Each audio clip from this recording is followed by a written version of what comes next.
Toastmaster Nitika.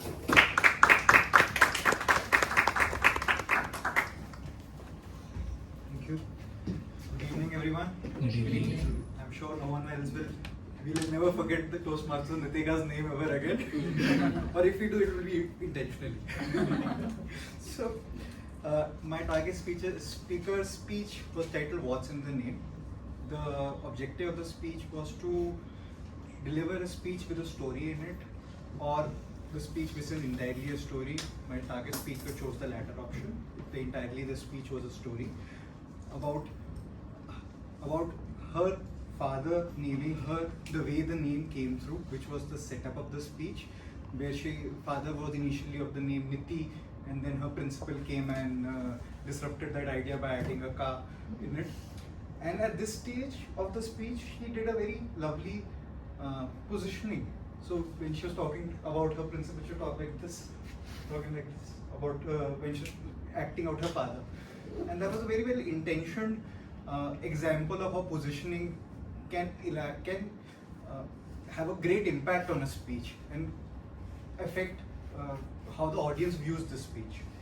Then as we moved forward, the speech moved into the conflict, which was not with anyone else but with herself, because she had to get used to the name, and because of which she was maybe a butt of a few jokes, people would pull her leg, etc.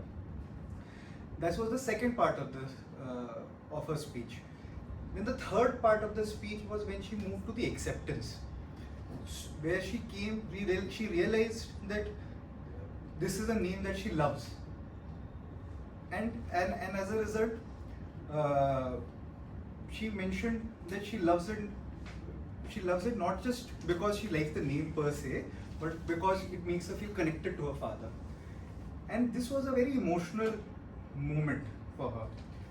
Throughout the speech before that, she had lovely physical gestures. She was very suggestive.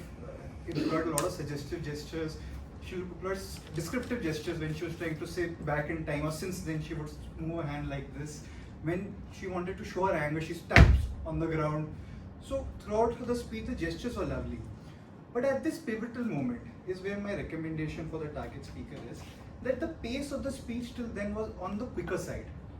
And at this moment, which was a moment of emotional depth, the pace could have been cut down a little bit more.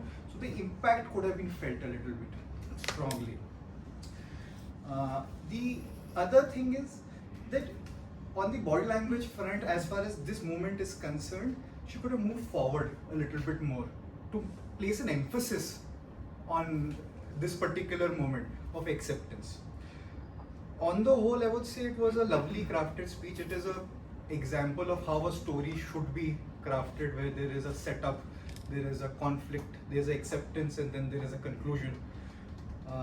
On the body language front, which is the delivery, body language and vocal variety, she has great body language, which was pretty evident throughout the speech. Her stance was neutral, her positioning was very intentioned. The only two recommendations that I had was that at the pivotal moment, the pace could have been reduced a little bit, and the body language could have moved a little bit forward. That's it. And on that note, I would request the GE to come on stage.